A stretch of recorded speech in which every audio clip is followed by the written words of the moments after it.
Sa maliit na bayan naninirahan si Cordapio, isang transgender. Siya ay isang aktibong advocate para sa LGBTQ plus community sa kanyang paaralan. Kaya naman, kilala siya sa kanilang komunidad bilang isang taong puno ng pagmamahal at positibong pananaw sa buhay. Bilang isang transgender, alam niya sa sarili na hindi siya komportable sa kanyang biological sex o sa pagiging lalaki. Pinapakilala niya ang kanyang sarili bilang si Cordapia. Kaya naman sa kwentong ito ay tatawagin natin siya bilang Cordapia. Bata pa lamang ay namulat na siya sa kanyang sariling katotohanan. Kaya sa pagtanda ay kilala na niya kung sino siya at hindi siya nahihiyang ipakita ito sa marami. Araw-araw ay gigising si Cordapia ng maaga upang maghanda at magpaganda sa tuwing papasok sa paaralan. Magtatali ng kanyang maabang buhok at maglalagay ng kolorete sa kanyang mukha. Tanggap niya ang sarili at nang dahil dito naging madali para sa kanyang pamilya at mga kaibigan na tanggapin din siya.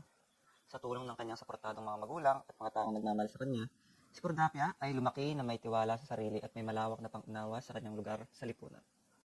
Sa kanyang paaralan, siya ay isang kilalang leader ng LGBTQ plus rights. Bilang Pangulo ng Gender Equality Club, aktibo siya sa pagpapalaganap ng kaalaman, pagpapalaga sa gender equality at pagtanggap sa kanyang mga mag-aaral. Sa pamamagitan ng kanyang mga advokasya, nagiging ligtas at magaan ang kapaligiran para sa mga LGBTQ plus community youth sa kanilang paaralan. Bukod dito, mahusay din siya sa lahat ng subjects. Sa kanya lumalapit ang mga klase kapag may pagkakataong nahihirapan sila sa topics at agad-agad walang paligoy-ligoy niyang tinutulungan ang mga ito. Madalas din siyang maging leader sa klase dahil open siya sa mga suggestions ng mga kagrupo. Bukod sa kanyang personal na pag-unlad, sinisiguro niya rin ang pag-unlad ng kapwa. Dahil sa kanyang pagiging positibong tao at kakayanang makisama, naging malapit siya sa mga puso ng mga guro, kapwa estudyante at pati na rin ng ibang staff ng kanilang paaralan. Nakabuo siya ng marami at positibong ugnayan sa mga tao sa paligid. Bawat araw ay nakakapagod, ngunit hindi niya ito batid dahil masaya siya sa kanyang ginagawa. Ngunit, hindi pa rin maiiwasan ang diskriminasyon sa mundong mapangusga. Tuwing umuwi siya sa kanila, may mga marites na punong-puno ng puot sa katawan.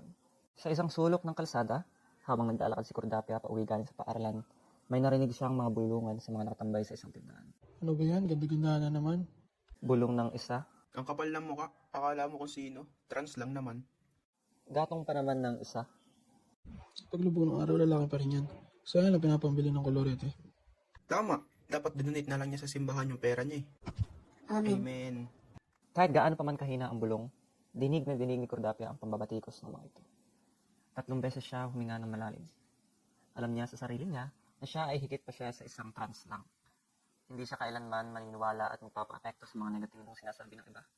Dahil kilala at nauunawaan niya ang kanyang sarili, pati na rin ang kanyang damdamin, kaisipan at mga saloobin. I am Cordapia Tabayoyong, 21, and I thank you. Pagkatapos ay rumampa.